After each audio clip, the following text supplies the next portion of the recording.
Kamusta pong muli mga kababayan? Nagbabalik po muli ang inyong katambay, si Kamanong po. Dito po sa Tambayang Makabayan. Magandang araw po muna. Tanghali, hapon, gabi, madaling araw po sa atin lahat. Saan masulok po ng mundo, tayo naroon. Mga kababayan, naway maingatan po tayo. Bigyan naman po natin ng daan itong pag-uusapan natin, itong topic natin. Hindi muna tayo tatapik dito sa walang kamatayang confidential pa ng ating Vice President at ng sinasabing EJK po ng dating Pangulong Duterte. Itapik naman po natin mga katamba, yung ating kapirahan. Paano po ba ginagawa nila sa kapirahan natin? Imbis po na ang ibigay po sa mga Pilipino ay trabaho at solusyon. Solusyon po. Una-una po kasi trabaho ang kailangan natin. Saka yung pagbaba ng bilihin. Pero ang ating gobyerno ay hindi po nila masolusyonan ito. Kaya po ang ginagawa po ngayon sa ating kapirahan, imbis na solusyon, trabaho, para po ang mga Pilipino ay magkaroon po ng pangmatagalang solusyon sa bawat mesa o hapagkainan, mga katambay. Trabaho.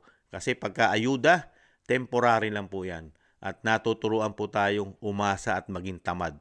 Marami po sanang programa na po pwede pang paglaanan ang pera. Di po ba? Kailangan trabaho. Pakinggan po natin ang ginagawa po ng institusyon ng Kamara na pagsingit po ng bagong programa na wala naman po ito dati. Wala po ito dati sa DSWD mga katambay, itong programa, yung AKAP. Di ba? Pilit po nilang gustong idagdag ito o magkaroon ng pondo ang AKAP, ang institusyon po ng Kamara. At tingnan din po natin ang pananaw ng Vice President tungkol po sa mga ayuda. Pakinggan po muna natin ang Kongreso, mga katambay, dito po sa kanilang paliwanag po sa kahalagahan po ng ayuda, lalo ang akap nila, mga katambay. Pakinggan po natin.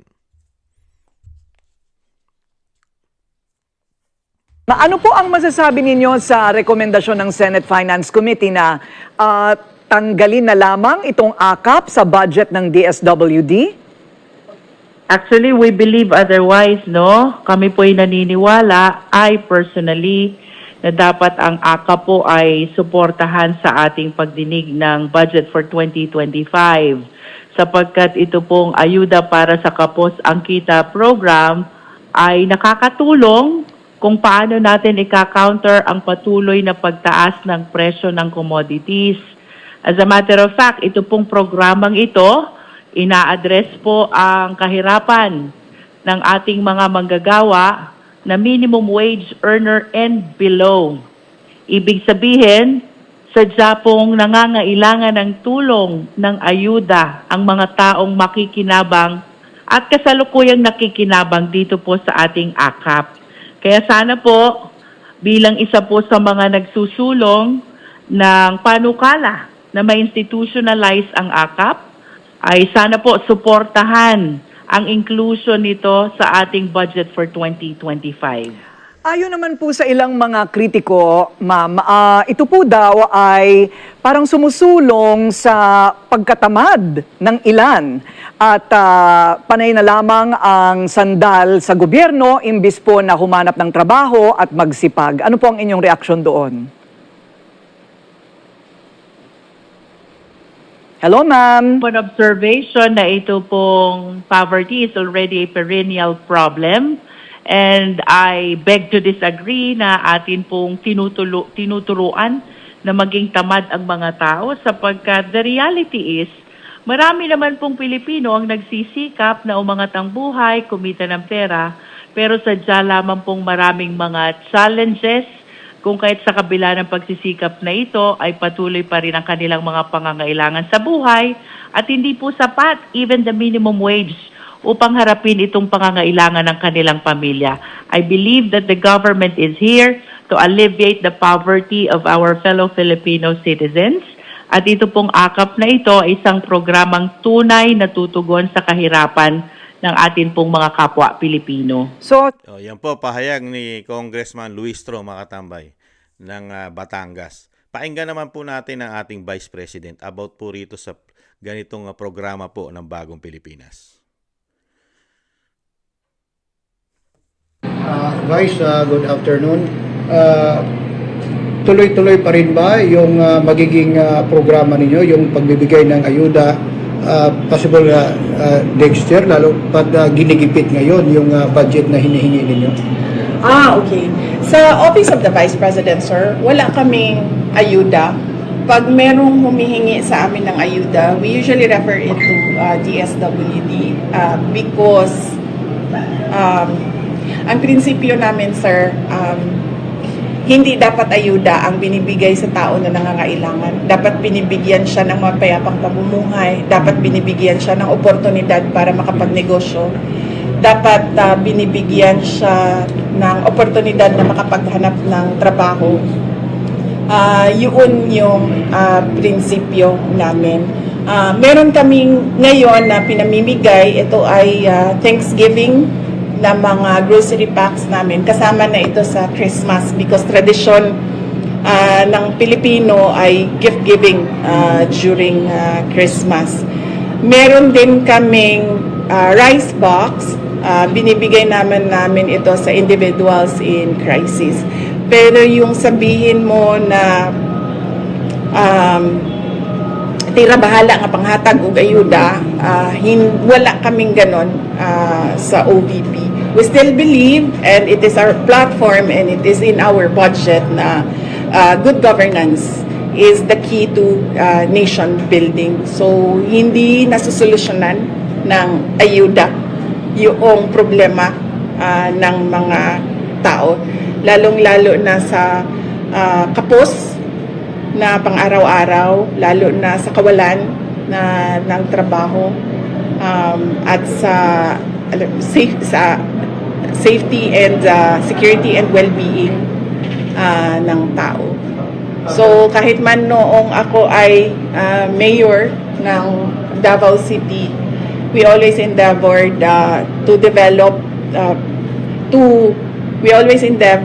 to implement peace and development instead of dole outs. Isa pa pud sa ako ang kuan nianing mga ayuda kay mura basyag kana ganing insulto sa kawadon sa tao nga murabag wala man ka 5,000 ra imuha humanata mura gingana ba nga sa pananaw nako ang trabaho sa gobyerno paniguraduhon nga dunay oportunidad ang mga tao kontra sa hatagan nimo siya og dole out. Yan mga katambay, ang pagkakaiba po ng Vice President at ng bagong Pilipinas ng Pangulong Marcos. Nakita niyo po, gagawin pong Ayuda Nation, imbis na ang ibigay po sa ating mga Pilipino ay mapayapang buhay, trabaho at mababang bilihin. Ayuda mga katambay. At sinisingit po talaga nila mga katambay yung kanilang bagong programang ayuda. Meron na po kasing, napakarami na po kasing suporta na ibinibigay po ang DSWD, lalo po sa Pangtawid Pamilyang Pilipino Program, yung 4Ps, di po ba? Dahil po ang hinihingi po nilang proposed budget po mga kababayan, hindi po biro eh. Ang DSWD lang po ay humihingi po ng proposed budget na 591 billion para po ito sa mga ayuda ng DSWD. Kompleto na po eh. Napakalaki pong pera ang pondo po ng DSWD. Sa 2025 po ng proposed budget po nila, para lang po ito sa mga programang ayuda po ng DSWD. 591 billion na. Pero itong Kongreso, sa pangunguna po ng Speaker at ng ito po ni Congressman Luis Tro, ay pinagtatanggol niya po ang ayuda na kanilang bagong pangalang AKAP, yung kanilang pagsuporta raw po mga katambay. Yung AKAP naman nila, isinisingit po nila ito sa budget ng 2025 at ang AKAP po ay meron po silang sinisingit na 39 billion mga katambay. Ito po ay pinag-uusapan sa Senado mga katambay na kinukuhanan po nila ng bagong pondo po ang AKAP na 39 billion samantalang yung gobyerno natin, yung proposed budget na ng DSWD para sa ayuda na meron ng 591 billion. Ganun po katindi. sila sa pag-ayuda. Meron pa another 39 billion para lang po sa AKAP. Ano po ba yung nilalaman po ng ayuda po ng DSWD? Kumpleto na po eh. Nandito na po pero gusto pa nilang dagdagan ng AKAP para may bagong project na nakikita naman po natin na nagagamit sa politika ang ayuda. Di ba? Dahil sinasama nila sa kampanya nila ang pamimigay yata ng ayuda, mga katambay. Ito na po, yung mga ginagawa po ng gobyerno na pagtulong po, di umano, lalo yung para sa ayuda, kumpleto na po. Ito na po, kauna-unahan nga po yung Pantawid Pamilyang Pilipino, yung program ng 4Ps. Di ba? Ang laki na po ng binabudget dyan. Ang binabudget po dyan sa Pantawid Pamilyang Pilipino program, yung 4Ps, 114.2 billion sa loob ng isang taon. Yung suporta po, mga katambay, 114.2 billion na ang nakalaan na pondo dyan. Tapos meron pang AICS, tapos meron pang TUPAD, meron pang Sustainable Livelihood Program, at meron pang pagtulong o pagsuporta sa pre-education. Ano pa ba? Sobra-sobra na pong tulong ang programa po ng DSWD at napakalaki po ng binibigay na pondo o sinasabing budget lalo po sa ayuda. 591 billion na po ang proposed budget nila para sa susunod na taon. Pero sinisingit pa rin nila na magkaroon po ng another AKAP at meron po silang isinisingit na 39 billion, mga katambay. Matindi, no? Talagang ang solusyon lang po nila sa loob ng 3 taon ay puro solusyonan po ang pera kung saan dadalhin ang pera ni Juan de la Cruz ng taxpayer, lalo po sa pangunguna po ng Kamara at mga congressman. Saka iba pananaw nila. Iba po ang pananaw ng gobyerno ngayon pagdating po sa problema ng bayan. Mas sinusolusyonan po nila at sinasabi po nila na makakatulong po talaga ang ginagawa po nilang programang puro ayuda, mga katambay. Lalo-lalo po sa pangunguna po yata ng speaker, mga kababayan. Nakakalungkot, ano? Imbis na ang trabahuhin po dahil sinasabi nila na kailangan suportahan ng manggagawa. Bakit ayaw niyong gumawa ng batas na mapataas na ang sweldo ng manggagawa dahil alangang-alangan na sa taas ng bilihin dahil hindi naman maibaba ang presyo ng bilihin sa ating bansa. Ang mga bayarin natin hindi naman kayang solusyonan ng gobyerno maipababa ang ating mga bayarin, kuryente, tubig, telepono, at pamasahe ng mga manggagawa. Di ba? Bakit panahon na? Dapat ang sinusolusyonan nyo para makatulong sa mga manggagawa at kahit papaano yung makatulong sa mahal ng bilihin. Di ba? Taasan ng sweldo. Taasan ng sweldo. Bakit? Binibigyan po kasi ninyo ng proteksyon ang mga oligarko, ang mga negosyante, may proteksyon. Imbis na magtaas ng sweldo dahil pinoprotektahan nyo ang mga businesses, mga oligarko sa ating bansa, kaya hindi kayo makagawa ng solusyon na itaas ang sweldo. Kaya ang kailangan na lang gawin ay magbigay na lang ng ayuda dahil pinoproteksyonan nyo ang mga malalaking mga oligarko sa ating bansa. Ganun po ba? Kaya kailangan bubuhayin nyo po at gusto nyo gawin ng batas ang sinasabi nyong AKAP. Ganun po ba? Gamit na gamit ang pera ni Juan de la Cruz. Sa nakikita ko, komento na inyong lingkod, sa pamumulitika. Dahil alam po natin na hindi po sila mananalo. Never po silang manalo itong mga ito, lalo po sa halalan, kung hindi po gagamit ng ganitong strategy. Strategy po ito ng politiko eh. You know? Parang di umanong namimili ka ng boto, vote buying. Di ba? Gamit ang pera ng bayan para sa iyong sariling ambisyon. Dahil nakikita ng mga Pilipino, pera ng Pilipino pinamimigay. Pero puro pagmumukha ng politiko ang napagkikita, lalo sa pamimigay ng ayuda. Real talk. Di po ba?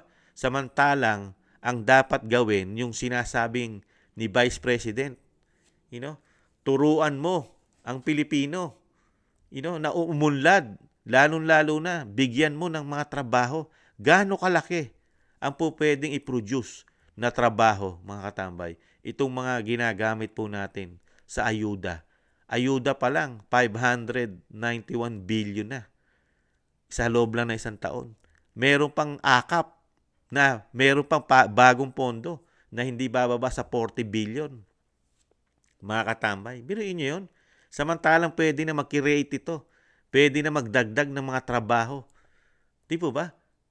Sa ating bansa, itong mga pondo para sa ayuda.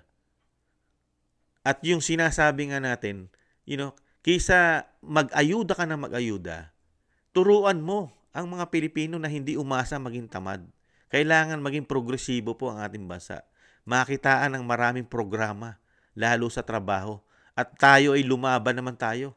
Lumaban naman ang ating bansa na tayo naman mag-export. Kamukha po ng mga kalapit-kapit bahay nating mga bansa na ang kanilang bansa ibinabangon nila sa negosyo. Di ba? Ang kanilang mga mamamayan, ang mga tao po sa kanilang bansa ay tinuturuan nilang magtrabaho. Lalo po sa China. Nakita mo niyo po China, napakarami po nilang export dahil sa dami po ng kanilang trabaho na ipoproduce po ng gobyerno. Nakapag-e-export pa po. Di ba? Hindi ba natin pwedeng gawin yon sa ating bansa? Ang tangi lang ba na pag-iisip ng ating mga mambabatas, ng ating gobyerno ngayon, ay puro ayuda lang ang solusyon ng kahirapan?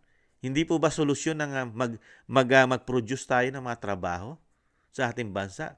At para ang ating mga mamamayan ay makahabol-habol naman at makaluag-luag naman. Di ba? Na hindi naman tayo halos lahat ang tingin natin, sarili natin ay napakahirap na. Dahil ang ating bansa ay wala halos pagtugon. Ang ginagawa lang kasing pagtugon, hindi na kasi nila kailangan mag-isip Hindi na nila kailangan mag-isip, mga katambay.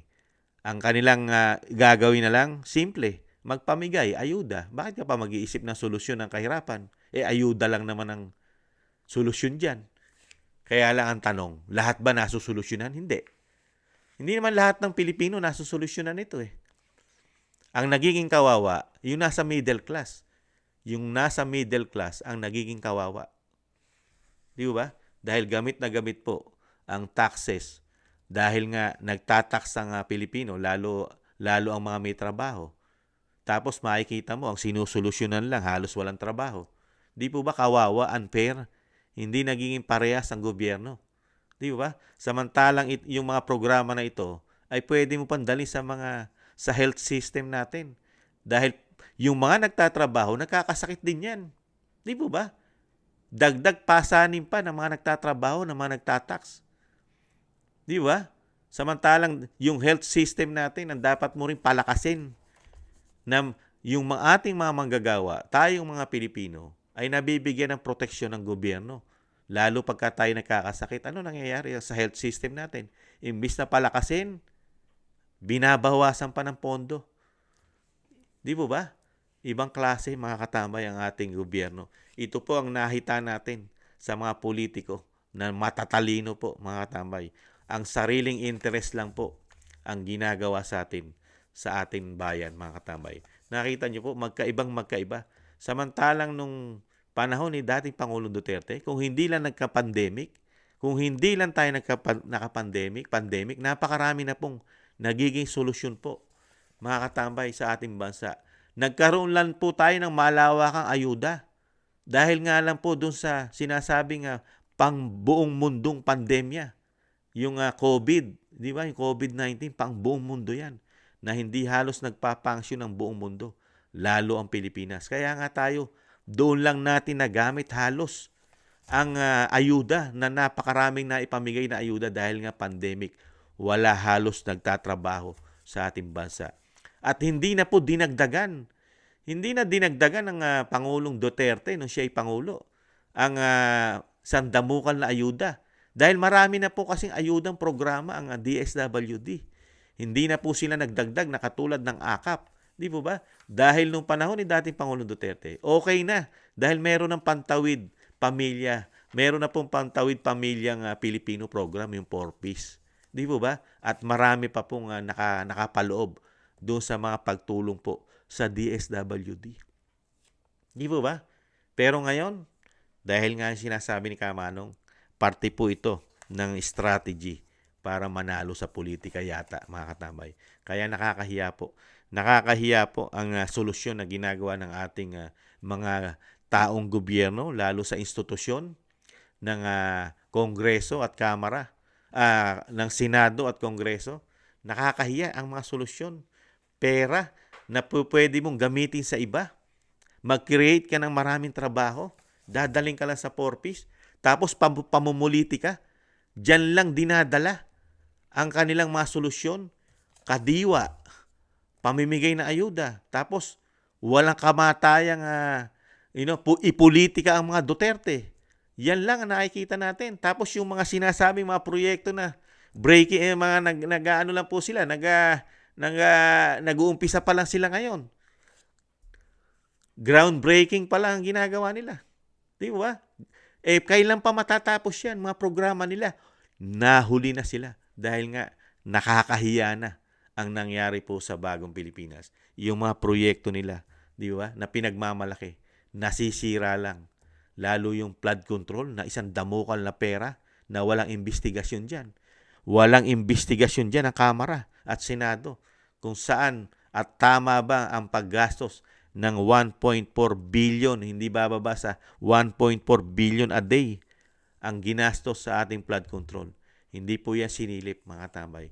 Ang politika po ay nakatutok lang po sa pamilya Duterte na alam naman po natin na ito ay parte po ng pamumulitika nila dahil ayaw na nilang lumakas ito at matuntong sa Malacanang.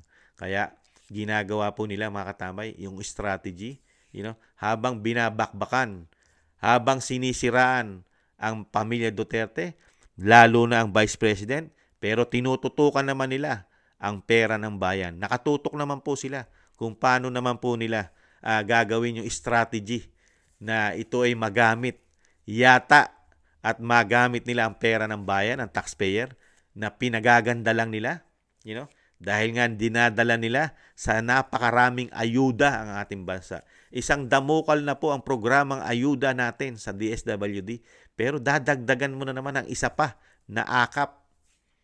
Nalalagyan na naman ng isang damukal na how many billions? 591 billions na ang proposed budget nila ng ating ayuda. Dinagdagan mo pa ng another ayuda. Talagang ibang klase po. Ibang klase, mga kababayan, ang kung paano po magpatakbo at paano po gumastos ng pera. Hindi po nagiging balanse. Hindi po kasi balance ang ginagawa po nila sa ating bansa. Hindi balance silang tumugon ng problema. Hindi pagtugon, hindi solusyon. Kaya nga nakikita po natin, di ba? Sa sobra pong ayuda na nauubos at doon halos napupunta ang pera ng bansa. Nakita nyo? Pagdating po ng sakuna, hirap na hirap. Halos nawawala na ang pera. Dahil nga, wala pong ginawa ang gobyerno. Kung hindi, puro patapon po. Puro patapon. Walang balik. Wala kasing balik eh. Yung pera po, walang balik. Hindi katulad na trabaho ang i-produce mo sa bansa. May balik. Nagtatrabaho ang mga Pilipino, kumikita ang gobyerno. Dito po sa ayuda, walang kita ang gobyerno. Walang kita ang si Juan de la Cruz. Ang nangyayari lang po, taon-taon po tayong nadadagdagan ang utang natin dito sa mga programa ng gobyerno. Real talk. Totoo po yun. Kada taon po, kinukulang ang ating national budget. Kailangan po natin mangutang dahil sa mga programa po ng gobyerno. Lalo po itong kanilang isang damukal na programang ayuda. Kaya po, ang nangyayari po sa ating bansa ngayon, taon-taon lumolobo ang utang natin na hindi naman tayo kumikita. Walang balik sa gobyerno sa mga programang ito, mga kababayan. Kaya kailangan mag-isip po tayo, mga tambay. Ginagawa na po nila ng paraan para manalo yata sa politika gamit ang pera natin. Sinusuhulan tayo para sabihin na sila'y bumango, galing sa kanila, sila ang nagsolusyon, solusyon namin yan ang magpamigay ng ayuda sa may hirap. Ginagamit po tayong mga may hirap, mga tambay, para sa kanilang mga ambisyon na hindi na mawala sa politika. Mag-isip po tayo, mga tambay. Pera rin po natin yan. Kapag ka ganito lang klase ang politiko na magsusolusyon sa problema ng bansa, hindi po natin kailangan ng ganyang politiko. Ang kailangan po natin, yung malawak ang pag-iisip, malawak tumingin, magresolba ng problema ng bansa. Hindi po katulad nito, halos hindi ka na nag-iisip. Hindi ka nag-iisip, wala kang isip. Pagdating sa problema ng bansa, sa kahirapan, kawalan ng trabaho, wala kang solusyon. Hindi kasi solusyon ng ayuda. Panandalian lang yan. Isang linggo, isang araw, ubos yan. Ganun pa rin ang sitwasyon. Wala ka pa rin trabaho. Napakamahal pa rin ang bilihin. Ano na solusyonan mo? Yung isang daling pagkalam ng sikmura. Di ba? Kakarampot pa rin ang kita. Ayaw nilang solusyonan. Di ba? Lumobo na ng lumobo ang ating bilihin, ang presyo, bayarin. Wala pa rin kayong solusyon na taasan ang sweldo ng manggagawa. Dahil may pinoproteksyonan kayo. Yun yata yun. Di ba? May pinoproteksyonan. Itong mga ito.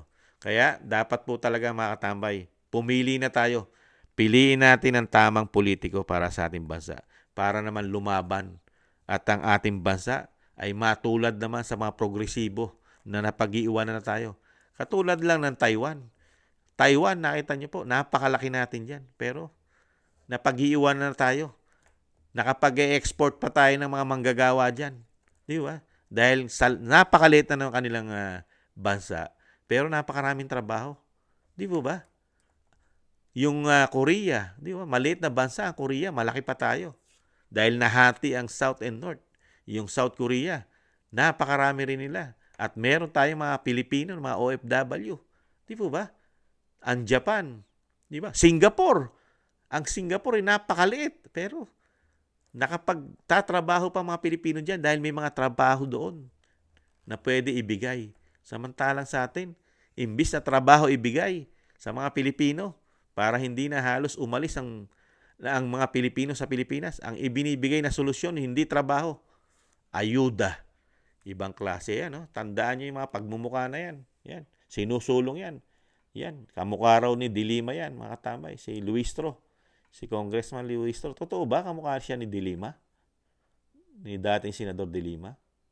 At may balita tayo, mga katambay, na itinago raw niya yung asawa niya. Totoo kaya yun, yung asawa niya? May kaso, pero sinusuportahan niya. Mga katambay, ibang klase ang politika sa atin. Basta may power ka, wala kang karapatan magkasala. Basta may power ka sa ating bansa. Hindi parehas ang batas. Pagka ikaw may kapangyarihan at kilala, madali mong takasan ang iyong kasalanan.